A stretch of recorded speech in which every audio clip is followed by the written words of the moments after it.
Bienvenido a la Sociedad Económica de Amigos del País, que hoy nos acoge una vez más con su amabilidad para celebrar una sesión de la Academia Malagueña de Ciencias, en la cual tenemos que agradecerle a don Manuel Olmedo Checa, que nos va a hablar sobre tragedias otoñales riadas. Cuando hacía un servicio militar decía que la satisfacción es el deber cumplido. Yo sé que él lo hace, aparte de que sabe mucho de este tema, porque él siente como un deber concienciar a la ciudadanía y a la ciudad de los peligros que tenemos recurrentes y de los que con los vorágines del día a día pues no somos conscientes. Y es importante seguir marcando con rigor, diciendo las cosas, porque están en juego siempre vida humana, aparte de problemas económicos cada vez más sustanciales. Don Manuel no necesita presentación, es una osadía por mi parte, pero yo quiero presumir que es académico de número de nuestra academia desde hace muchos años, como también lo es correspondiente de la Real Academia de la Historia Nacional y también numerario de la Real Academia de Bellas Artes de San Telmo y de la Real Academia de Nobles Artes de Antequera correspondiente. Es una de las personas que más han trabajado en las últimas décadas por la cultura de Málaga, también por el bienestar, recuperando a figuras históricas que estaban en el olvido. Hoy en día estamos necesitados de testimonios y referentes, y él ha luchado por recuperar a la familia Gálvez, no solo Bernardo de Gálvez. Ahora estamos en una tarea conjunta recuperando la memoria de Manuel Rodríguez de Berlanga, que pronto hará los 200 años de su nacimiento, y tantas otras cosas. Pero en el tema en concreto de los peligros de las riadas en Málaga, es una auténtica autoridad a nivel nacional. Bueno, hemos venido a oírlo, le dejo la palabra, luego podremos tener un coloquio al final. Y Manolo, muchas gracias por tu buen hacer, por tu entusiasmo y por tu entrega continua. Muchas gracias.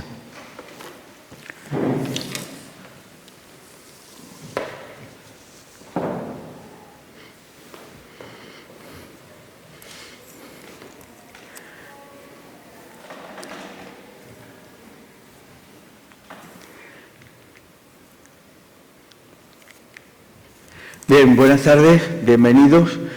Hoy vamos a dedicar un rato a hablar de estas tragedias otoñales de las que está demasiado llena la historia de Málaga. Y, en primer lugar, por supuesto, agradecer a la Sociedad Económica de Amigos del País el patrocinio que nos presta, el poder utilizar este histórico salón, y agradecer al presidente de la Academia de Ciencias y a los académicos que esta tarde nos acompañan, lo mismo que a todos ustedes, para recordar un poco las cosas que han pasado, que ojalá nunca hubieran pasado, y que ello nos sirva de alarma, de aviso, para tener precaución y que no se vuelvan a repetir. La Academia Malagueña de Ciencias, en febrero del año 2000, es decir, hace más de 25 años, publicó este libro para hablar, para contar lo mismo que hoy vamos a contar. Eso es una muestra de la inquietud que tiene nuestra Academia de Ciencias por un tema tan importantísimo. Esto es Valencia, la Dana de hace justo un año. Y esto es la Dana de Málaga del año 1989. En ambas, por desgracia, fueron muchas las víctimas mortales, y a ello vamos a referirnos ahora, porque esta intervención de hoy es en memoria de las 12 víctimas de las danas de Málaga en el otoño del año 1989 y en memoria de las 229 víctimas de la Dana de Valencia en el otoño del año pasado, del año 24. Si quieres tratar con el agua, consulta primero con la experiencia y luego con la razón. Es una frase muy afortunada de Leonardo da Vinci, porque en fin, es un consejo que de alguna manera en mi vida personal ha sido una constante. El objetivo de esta intervención se centra en 6 puntos fundamentales. Lo que pasó en el otoño del 24 en Valencia, lo que ha pasado en otros otoños malagueños, en el otoño del año 89, los argumentos que nosotros utilizamos. El 5 es recemos para que no se vuelvan a producir catástrofes similares y nunca perdamos la esperanza de que las administraciones públicas apliquen las medidas que son necesarias, imprescindibles, para evitar que se produzcan nuevas tragedias. En el otoño del año 2024, las riadas del Barranco del Pollo, que todos lo recordaremos con angustia y con pena, se produjeron 1321, 1328, 1340 y así pues hay 6 por 4, 24 riadas del famoso Barranco de Pollo, sin L, de Pollo. Es decir, que si se ha producido una nueva hace un año es por la falta de las adecuadas obras públicas que impidan que se produzcan estas tragedias.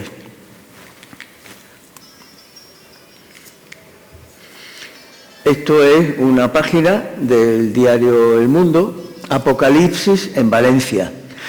Las obras del Pollo contra riadas llevan 15 años paralizadas. Es decir, que por parte de la Administración ha habido proyectos, pero por causas de distinto orden no se han llevado a cabo estos proyectos, con lo cual la tragedia tiene padre y madre.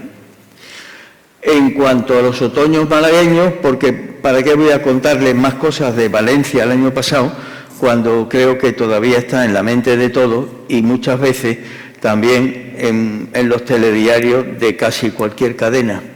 Respecto a los otoños malagueños, pues miren, en el año 1192, como descubrió la profesora Maribel Calero de la Universidad de Málaga, se produjo la primera riada de la que se tiene noticia.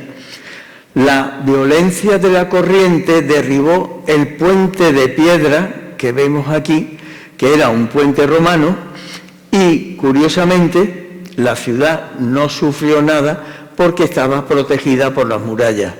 Pero este puente de piedra, que aquí vemos una reproducción, resulta que fue construido nuevamente por los árabes, pero al año siguiente una nueva riada volvió a derribarlo. Con lo cual, esto nos habla mucho de la recurrencia de estas catástrofes, que unas veces se producen un año después, otras 15 años después y otras en la misma semana o en el mismo mes.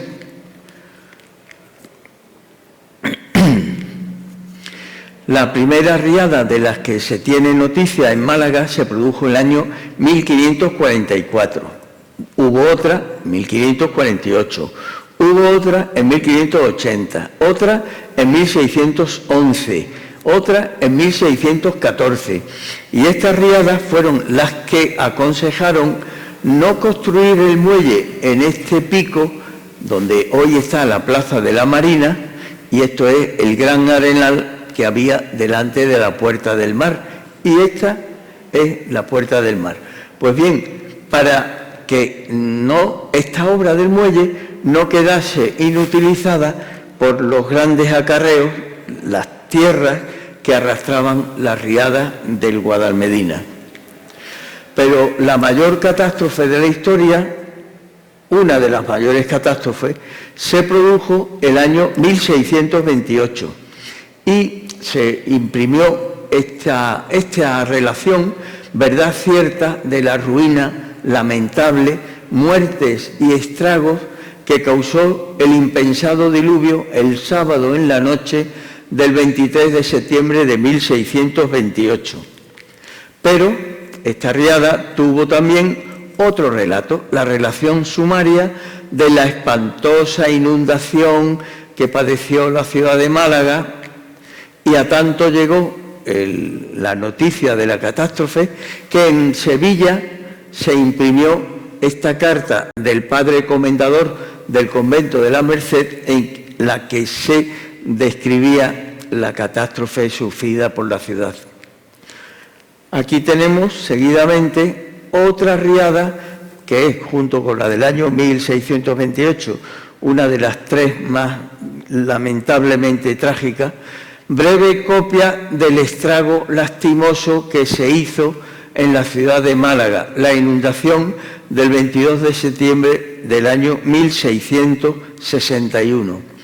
Relación verdadera, donde se cuenta la inundación de la misma fecha, y hasta en Alemania llegó a imprimirse en Augsburg el año siguiente, 1662, la relación de esta catástrofe.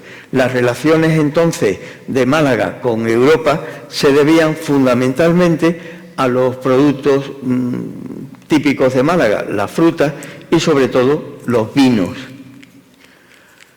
Pues bien, a consecuencia de aquella, 40 años después, el ingeniero Jorge el Próspero Berbón, en 1722, proyectó la desviación del río Guadalmedina, haciendo una presa por la zona actual de Ciudad Jardín. La ciudad de entonces la tienen aquí dibujada, y este es el canal con 7 kilómetros de longitud que tenía que conducir las aguas del río Guadalmedina.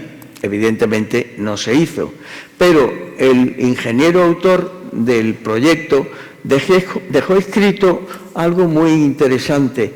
El remedio para este tan grande daño, aunque sea dificultoso, no es imposible practicarse, pero no es obra de una ciudad, sino de un rey. ¿Qué quería decir?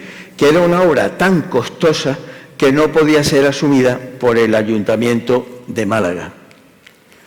Y aquí tienen otro nuevo proyecto de desvío del río Guadalmedina, con un trazado un poquito más inferior, más hacia el sur, por la parte norte de la ciudad, y que lo proyectó don Antonio Ramos en 1764, cuando Antonio Ramos dirigía las obras de la Catedral de Málaga, que fue un magnífico arquitecto.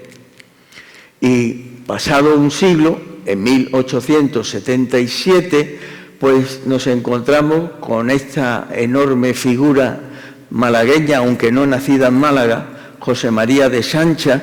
Su nombre lo lleva uno de los paseos más bonitos de nuestra ciudad. Y él proyectó, junto con un colega, Luis Molini, un gran proyecto para la desviación del río Guadalmedina en el año 1877. Este proyecto suponía seguir lo que antes hemos visto, un canal que derivase el agua del Guadalmedina hacia el mar, fuera del casco urbano, y poder urbanizar el antiguo, actual cauce del Guadalmedina. Pero claro, nada de esto se hizo. Hasta que, 10 años después, el día 7 de abril de 1881, se produjo otra nueva riada, otra nueva inundación, que provocó 23 víctimas mortales. El ayuntamiento proyectó, el arquitecto Joaquín de Rucova, proyectó este testimonio de recuerdo a aquellas víctimas, pero muchas veces, acabada la tragedia, pues llega el olvido y no llegó a levantarse.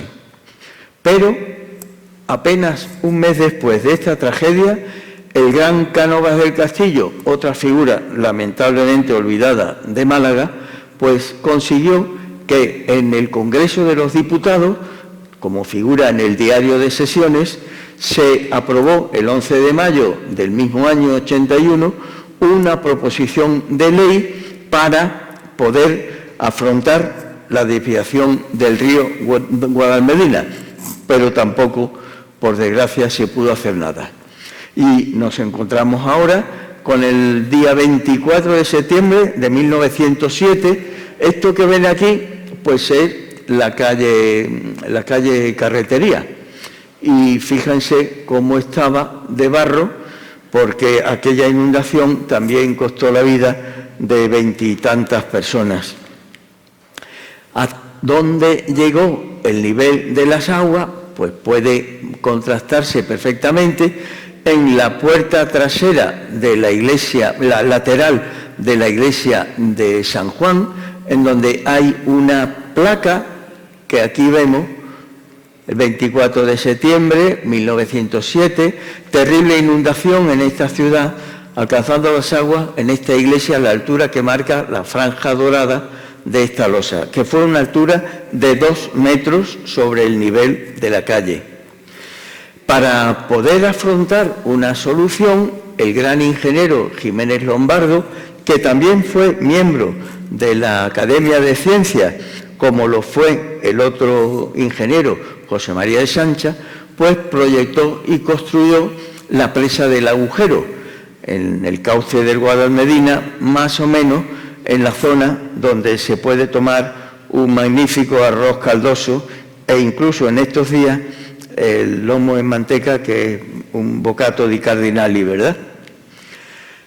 Hubo una actuación importantísima porque no solo se construyó esta presa, hubo un incremento notabilísimo en la reforestación, en la repoblación forestal, que en el fondo es importantísima porque evita que se produzcan los arrastres, pero evidentemente, como tampoco se ha insistido mucho en esta obra, pues, en fin, quedan cosas por hacer.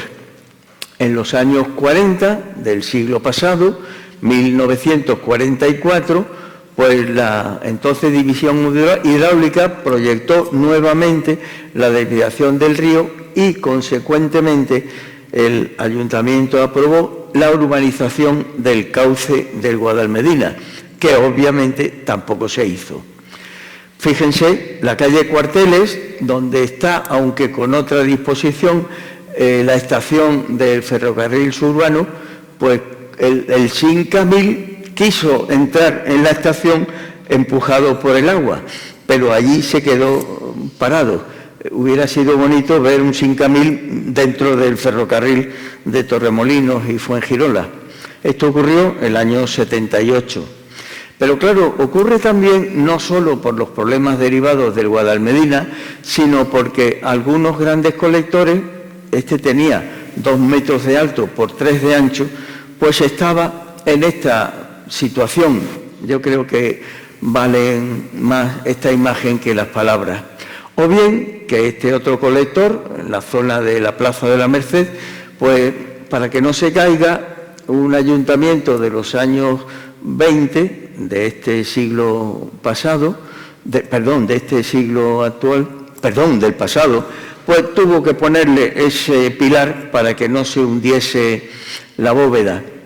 Y hablando de hundimientos de bóveda, pues esta es una foto muy curiosa. Fíjense cómo el forjado que soporta el terreno por encima de este gran colector, pues en fin, no está precisamente para darse paseos. Pero claro, los ingenieros estamos para visitar personalmente este tipo de instalaciones, porque hay algunos que, en fin, me dijo algún piropo, porque yo me metía en los colectores, ¿vale? Y entonces le dije, es que es la única forma de que luego cuando se hace un proyecto el técnico tenga conocimiento exacto de cuál es el problema, porque si uno envía a un peón, en realidad el proyecto se hace con la opinión del peón. Pero en fin, mi vida está llena de episodios de este tipo. Y aquí tienen a ese individuo con las botas de agua para que se pueda ver perfectamente el nivel que hay de tierras, aproximadamente 1 metro, 1,10 m, que, en fin, demuestran la necesidad de la conservación de este tipo de infraestructuras. En el otoño de 1989, la catástrofe comenzó el martes 14 de noviembre.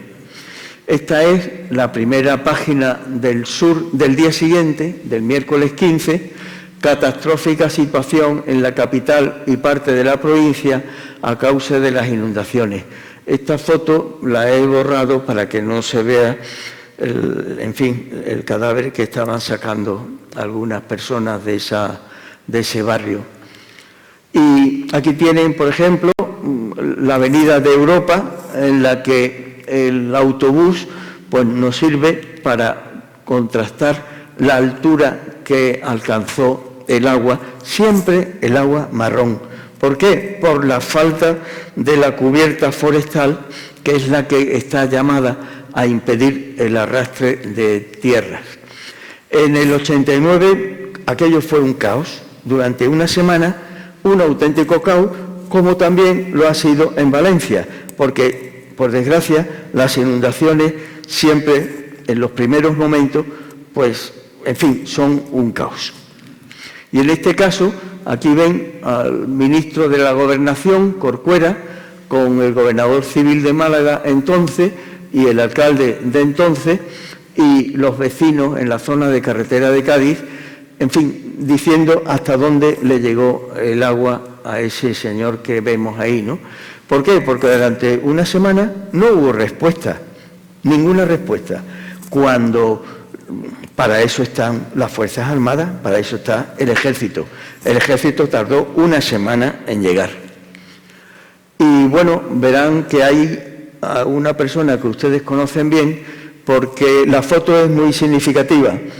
El alcalde de Málaga, una persona muy inteligente y que le pilló la catástrofe en Japón, en donde estaba con el presidente de la Junta de Andalucía.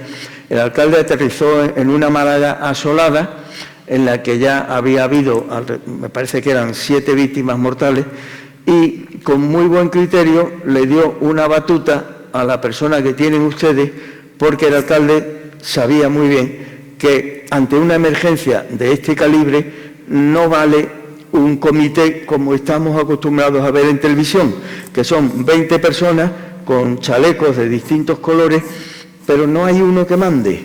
Y eso fue lo que el alcalde hizo en aquel momento. Claro, al entregar la batuta, pues provocó la risa de todos los que estaban allí, entre ellos pues los militares que en número de 1.500 llegaron a Málaga para sacar a nuestra ciudad de aquel profundo desastre.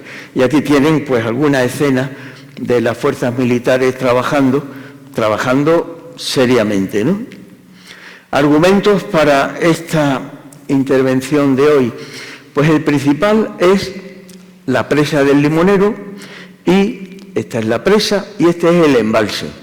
Y la ciudad a los pies. En septiembre de 1997, 8 años después de la catástrofe del 89, el nivel del embalse casi alcanzó la cota del aliviadero. ¿Qué pasa? Que la presa del Limonero es una presa de escollera, de unos bloques de piedra muy grandes, lo mismo que se ponen para construir un puerto. Pero si el agua del embalse llega a rebasar, termina destruyendo esa presa, que es lo que ocurrió en Tous. Y aquí tienen un escrito publicado en el Diario Sur el 6 de diciembre del 89. Todavía estaba la alarma en Málaga, que solo terminó el día de la Inmaculada, el día 8, y ya hubo un gran ingeniero de caminos que publicó este artículo, El riesgo del Limonero.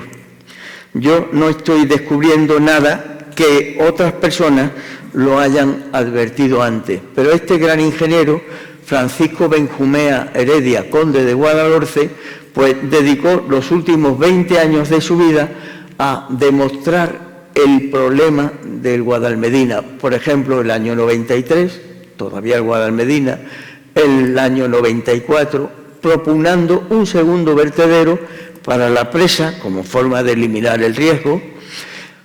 Mi desasosiego por el embalse del Limonero, el Guadalmedina empezando por el Tejado, porque entonces se planteó la posibilidad de desviar el río y poder hacer un gran parque en el Guadalmedina. Pero este ingeniero, con mucho acierto, decía, antes de empezar a actuar sobre el río, hay que empezar resolviendo el grave problema hidráulico. Y esta propuesta fue la que hizo pública la Confederación en el mes de noviembre del 89, cuando aún todavía no había terminado la tragedia. Y es muy sencilla. Antes de la presa del Limonero, desde el propio embalse, construir un túnel que derivase el río Guadalmedina hacia la zona del Peñón del Cuervo. Pues bien, este es el proyecto definitivo. Aquí tienen el cauce del Guadalmedina, el embalse del Limonero y el trazado definitivo del proyecto del túnel que iría a desembarcar al mar, desembocar junto al Peñón del Cuervo. Pero tampoco se hizo. Y exactamente. ¿Por qué recemos? Insisto, yo no soy alarmista, no estoy haciendo otra cosa que recuperar lo que unos ilustres técnicos que ya nos han precedido en el camino de la vida aconsejaron y que yo, por supuesto, tengo el deber de recordar para todos. Pero fíjense qué detalle. El Ayuntamiento de Málaga tiene un plan de actuación local por inundaciones en el que se pueden apreciar las zonas en las que el riesgo es mayor. Esto está muy bien, pero claro, lo que hay que afrontar es la evitación del riesgo para que no se vaya a producir una nueva catástrofe. A ver. La Opinión de Málaga publica los ríos Guadalhorce, Campanilla y Arroyo de la zona este, los puntos negros de las inundaciones. Esto está por resolver.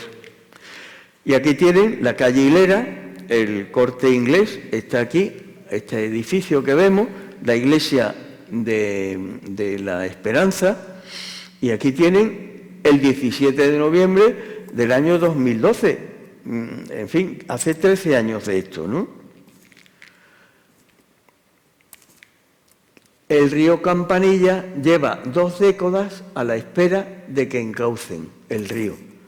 En fin, esto también no requiere más explicación.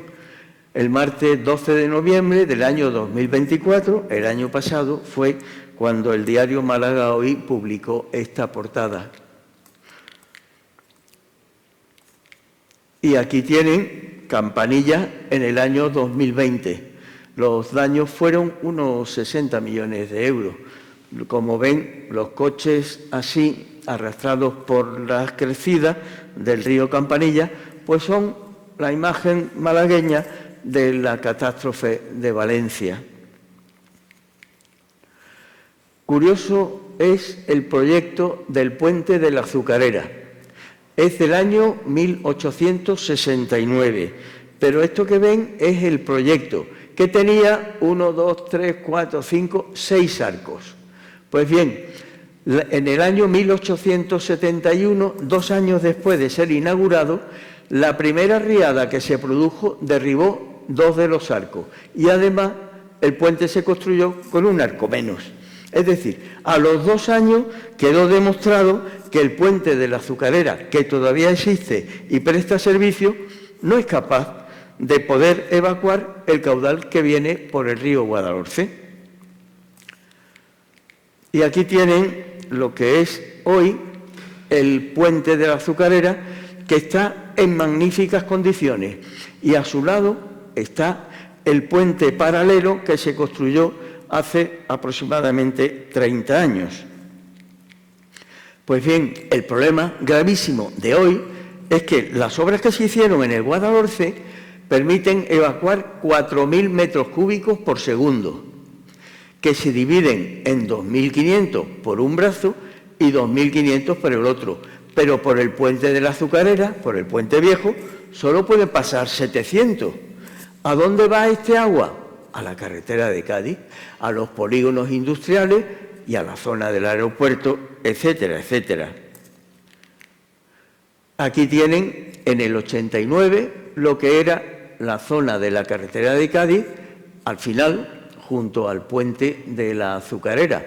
Un inmenso mar lleno de agua del río Guadalhorce y también del arroyo de las Cañas, como ahora podremos ver.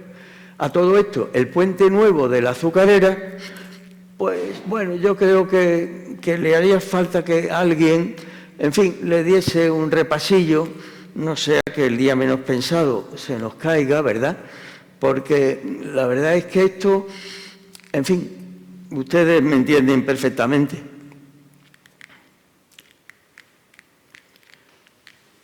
Don Manuel, esto ahora. Fíjense, el arroyo de las Cañas tiene hoy el trazado en azul. Después de las inundaciones, el ayuntamiento nos pidió un informe de las cosas que había que hacer respecto a la prevención de riesgos. Y una de ellas fue que el arroyo de las Cañas no enganchase en el río Guadalhorce, sino que se hiciera un nuevo cauce y saliera por el espigón de la Térmica. Con ello se conseguía, en primer lugar, un recorrido más corto y luego evitar que las crecidas del Guadalhorce impidieran desaguar el arroyo de las Cañas. Pues fíjense lo que hace el ayuntamiento, en fin, por personas que no están muy versadas. El último ojo del puente de la Azucarera está totalmente tapado porque con esta escollera quisieron tapar el afluente que supone el arroyo de las Cañas.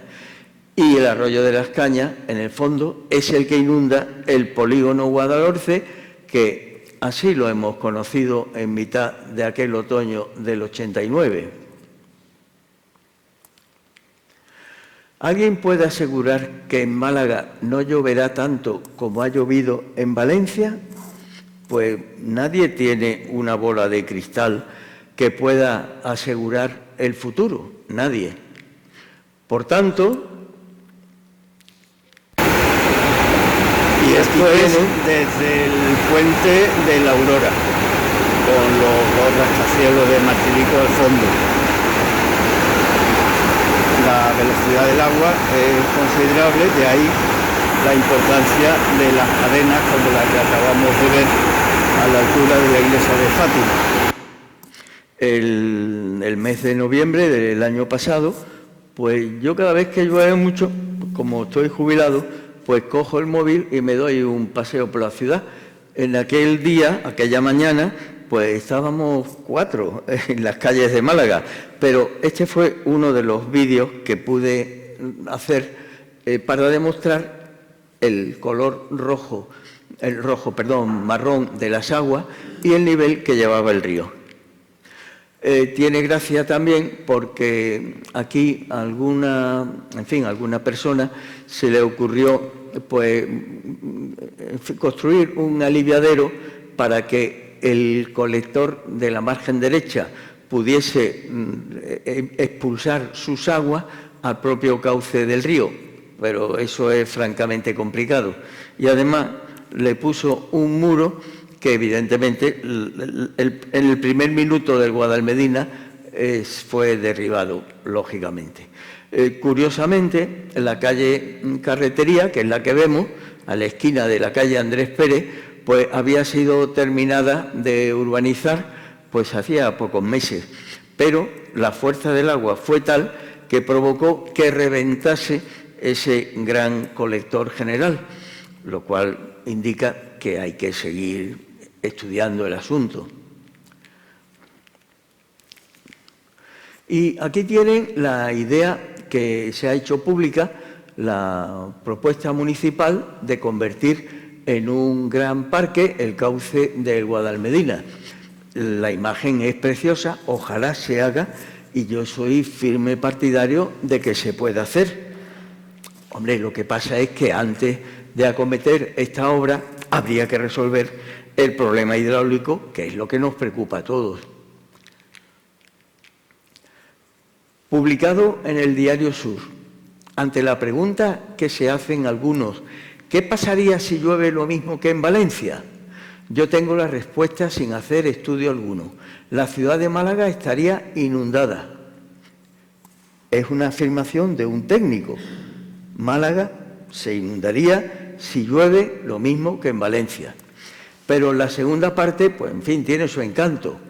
Málaga estaría inundada y los ciudadanos podrían subirse a las plazas puente mientras baja el nivel del agua en la ciudad.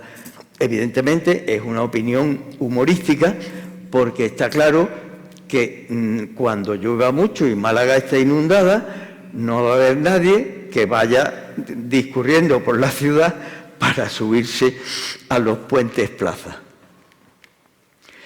¿Qué pasa con el Guadalmedina? Pues que por el cauce actual pueden pasar 600 metros cúbicos por segundo. Pero ojo, el aliviadero de la presa puede arrojar al cauce 700 y además el caudal de los arroyos. Con lo cual, en fin, la catástrofe pues la tenemos casi cantada. Por eso es una reciente y afortunada decisión la de dejar el embalse del Limonero medio vacío. Y yo apuntaría, ¿y por qué no dejarlo vacío del todo? Con lo cual, la garantía ante un riesgo catastrófico pues ya sería mucho mayor. Pero, en fin, doctores tiene la Iglesia. ¿Es seguro intervenir en el Guadalmedina? Pues la pregunta es, ¿para construir los puentes plaza? Pues miren, la respuesta está en estas imágenes. Esta es la presa de Casasola, que es una presa de hormigón armado. Y esta presa, como todas, tiene un gran grifo, digamos, una válvula que permite desaguar por ahí cuando se llene el embalse para evitar que el agua salga por la parte de arriba. Es decir, se va sacando agua poco a poco, evitando que pueda salir mucha más agua por la parte superior.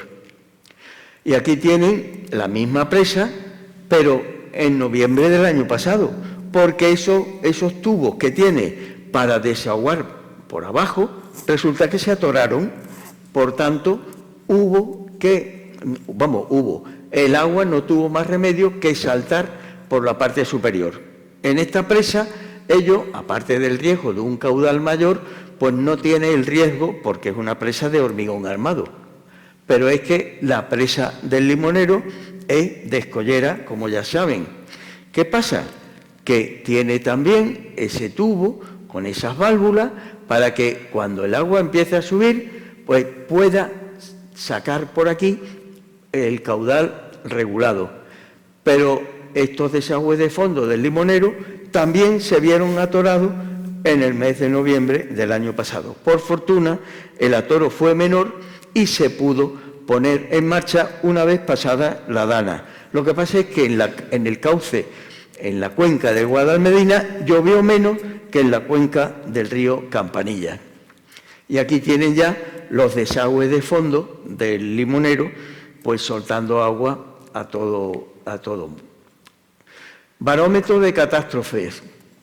El año 22, víctimas mortales 45, daños 2.900 millones de euros.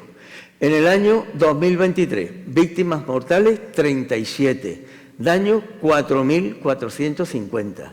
Y ayer se publicó este barómetro de catástrofe del año 2024. Víctimas mortales 236. Los daños 11.330 millones. La vida humana no tiene valor, no tiene precio. Valor muchísimo. Precio no tiene, porque es valiosísima. Con estos daños de 11.000 millones de euros, yo creo que aplicando simplemente el 10%, tendríamos quizá el riesgo de Málaga resuelto. Pero fíjense qué detalle. Esto es el embalse del Limonero, el embalse, y esta es la zona que resultaría dañada por una inundación que rebasase la presa del Limonero. Está todo verde. Pero esto que ven de color rojizo es la sirena que tiene que sonar cuando el Guadalmedina, en la presa de Limonero, empieza a suponer un riesgo importante para Málaga. En fin, esto también suena un poco a humor. La esperanza no podemos perderla. De hecho, la Academia de Ciencias pues tiene previsto, si se aprueba por la Junta de Gobierno, una jornada técnica a celebrar, esperamos, en el próximo mes de enero, si sale todo tal como se ha planteado, y en esta jornada técnica, que serán reflexiones sobre la presa del Limonero, esperamos que se pueda llegar a algo que nosotros como académicos tenemos el deber de hacer. En primer lugar, comunicar a los ciudadanos el riesgo en el que viven, aportar soluciones y, por supuesto, comunicar a las instituciones la necesidad imperiosa de poder actuar para evitar daños que serían irreparables. El llevar aquí en la solapa la insignia de la Academia Malagueña de Ciencias no es solo, en fin, por lucir una insignia honrosa. Son 172 años los que lleva trabajando la Academia de Ciencias. Es también porque tenemos el deber, como ha dicho nuestro presidente, don Fernando Orellana, tenemos el deber de instar a las autoridades a que se hagan las obras que impidan que puedan volver a producirse daños como los que hemos tenido ocasión de exponerles. Es nuestro deber.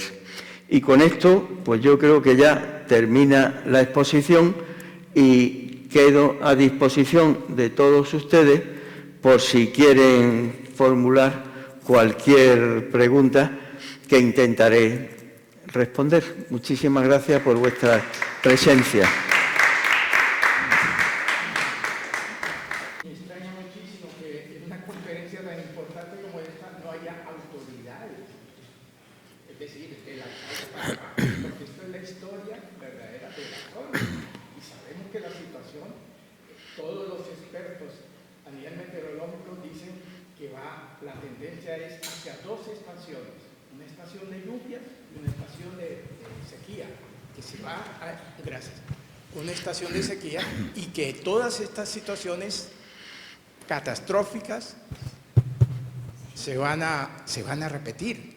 Lo están diciendo desde Bill Gates y todos ellos lo están diciendo. Pero desgraciadamente no es solo aquí en el área de tipo Mediterráneo, exactamente. Yo como médico tengo pues la experiencia del COVID pasado. Sabemos que se nos había dicho que había una comisión de expertos. Mentira, no había comisión de expertos. Sin embargo, no se ha emplazado al gobierno para que explique qué pasó, por qué mintieron, por qué personas inescrupulosas estaban diciendo esto o aquello. Hoy precisamente han ingresado 2 personas que están vinculadas mucho con ese escándalo, pero muchísimo. Bueno, pasando a otro tema, quisiera que Manolo nos explicara el fondo ideológico del manejo de este tipo de fenómenos, porque según entiendo hay situaciones en las cuales la ministra anterior, Teresa Rivera, había arreglos en los desagües, en el manejo. No se ha hecho por cuestiones ideológicas. No sé si estoy equivocado o no. Sí, así es. De explicarlo, porque necesitamos saber la verdad. Hoy está todo el equipo de gobierno aquí de Málaga reunido por mañana, lo que se va a hacer mañana. Una cuestión, que esto es importantísimo para la vida de las personas. Desgraciadamente es la vida de las personas de menor acceso económico. Los que van a morir no va a ser el alcalde, ni familiares, ni nada, en absoluto. Va a morir la gente humilde, que es la que construye de una forma arbitraria o una forma autorizada por los ayuntamientos en sitios inadecuados. Eso lo sabemos, es una historia repetitiva.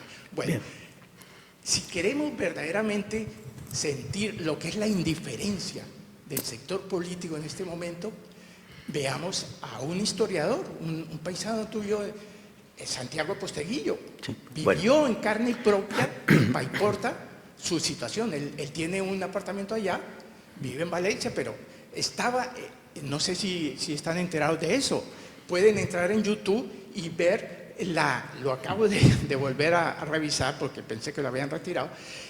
Él, con su experiencia y su influencia, logró ir al Congreso de Diputados, ¿supiste? Sí. Para dictar, porque fueron 3 días consecutivos que en Paiporta, que está cerquísima de Valencia, no se acercaron las autoridades. No se acercaron en absoluto. Entonces tú dices, pero ¿cómo es posible? Sí, bueno, eso... Pero es importante aclararlo. Sí. Es importante. Para eso estamos aquí hoy y para eso la Academia de Ciencias... Y si hubiese aquí autoridades, sería importantísimo, Bueno. porque lo entendieran. Sí, porque digamos una cosa, seamos sinceros, que hasta un año después, un dirigente como es el presidente de una autonomía, que desgraciadamente era del Partido Popular, haya renunciado obligadamente cuando tuvo una actitud totalmente... es increíble. Sí, pero perdón, es que no debemos entrar en las cuestiones políticas, ¿vale? Ya está. Bueno, venga. Si se puede explicar la parte ideológica Sí, del manejo, porque eso es a nivel europeo, Sí, no es solamente aquí. Sí, la cuestión ideológica es muy sencilla. Hay una corriente que me parece muy bien, que es la que propugna la defensa del medio ambiente y el no actuar para no modificar las condiciones de ese medio ambiente en los terrenos que se declaren, digamos, protegibles o protegidos. El presidente Aznar dejó terminado un gran proyecto para que, con fondos de la Unión Europea que se tenían ya adjudicado, poder construir una serie de infraestructuras que pudieran controlar este tipo de riesgos. Lamentablemente, pues el siguiente gobierno pues abandonó ese proyecto, esa idea, y en gran parte la causa de la causa es causa del mal causado. Es decir, lo de Valencia del año pasado muy posiblemente no hubiese sido tan trágico si se hubieran realizado las obras públicas para corregir esos desequilibrios territoriales. Esa es la historia. ¿Alguna intervención más? Don Rafael, está usted en su casa. Buenas noches. Gracias, Buenas noches. Ahora, a mí una de las cosas que me ha sorprendido, mira que yo soy de aquí, de Málaga, y no había visto nunca, me ha sorprendido el dato del Guadalhorce, del dato del estrechamiento que supone el puente de la Azucarera de 700 metros cúbicos sobre una capacidad de desagüe de 4 o 5.000 metros cúbicos. Entonces, a mí eso me ha dejado, no tenía ni idea. Sabía que había un estrechamiento, pero hasta ese nivel me ha dejado tremendamente sorprendido. Al margen de eso, efectivamente, aquí hay un problema hidrológico y tal, pero yo me parece, y voy a contar una pequeña experiencia, que la ciudadanía también tiene, en protección civil, tiene que formarse. Y voy a contar la experiencia mía del 89. El 89, al día siguiente de las inundaciones, un servidor con su mujer se puso unas botas de agua y se fue al gobierno civil para decir a ver dónde hay que ayudar. Allí estaba cerrado. Y da la casualidad que me encontré con otra persona, que no voy a decir el nombre, importante de esta ciudad, con su mujer, y me dice, oye, ¿por qué no te vienes al hospital militar que están llevando allí a la gente que están saliendo de las casas, desalojando de las casas de por aquí, alrededor de las casas del Mundo Nuevo y todas esas cosas? Ah, pues me fui. Y allí, aquella noche, me encontré con mi mujer al frente del hospital militar, gestionando todo el tema de la gente que estaba allí, buscando que al día siguiente por la mañana traían las perolas con comida para repartir a la gente, acomodándola como se pudiera. Era aquello que estaba, el hospital militar estaba cerrado, entonces estaba como hospital y tal, ¿no? Y allí estuvimos 3 o 4 días al frente de aquello y después dijeron, no, hay que llevarlos a la Diputación, al edificio de la Diputación allí en la carretera Cádiz. Bueno, pues allí nos fuimos a la Diputación, los gitanos que querían subir con los burros arriba, en fin, anécdotas de esas, las que quieran, ¿no? Y bueno, y estuve, pues eso, me parece que fue casi una semana, yo que en particular, ni más ni menos, me encontré al frente de aquello. ¿Con esto qué quiero decir?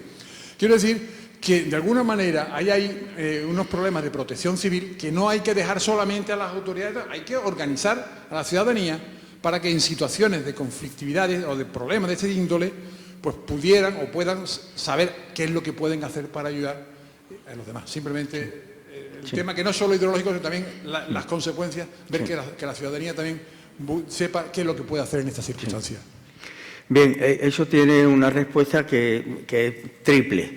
En primer lugar, para atender a los damnificados hace falta tener una preparación, unos medios y una dirección. ¿De acuerdo? Eso hoy en España solo lo tienen las Fuerzas Armadas con la Unidad Militar de Emergencia y los cuerpos de bomberos que tienen un papel importante, menos de lo que se dice, porque a los bomberos se les entrena para apagar fuego. Y en el 89, como en Valencia, la actuación no es propia de bomberos, aunque su nombre provenga de bomba, ¿no? Y por último, aquí el problema es que es la lucha con las consecuencias de una inundación, como las que hemos visto, es como si fuera una guerra. Y una guerra no la dirige un comité, no, la dirige un jefe. Y eso es lo que no está claro. Por eso, pues yo me permito discrepar de lo que vemos con mucha frecuencia. Cada vez que hay un problema, que hay 10, 15, 20 personas con un chaleco de distinto color, pero no hay uno. Y uno debe ser profesional, no político. Los políticos están para otra cosa, para el Parlamento y para otras muchas cosas importantes, pero no para dirigir una acción tendente a resolver las consecuencias de un riesgo así. ¿De acuerdo? Pues, señoras y señores, si no hay nada más, podemos levantar el campo. ¿De acuerdo?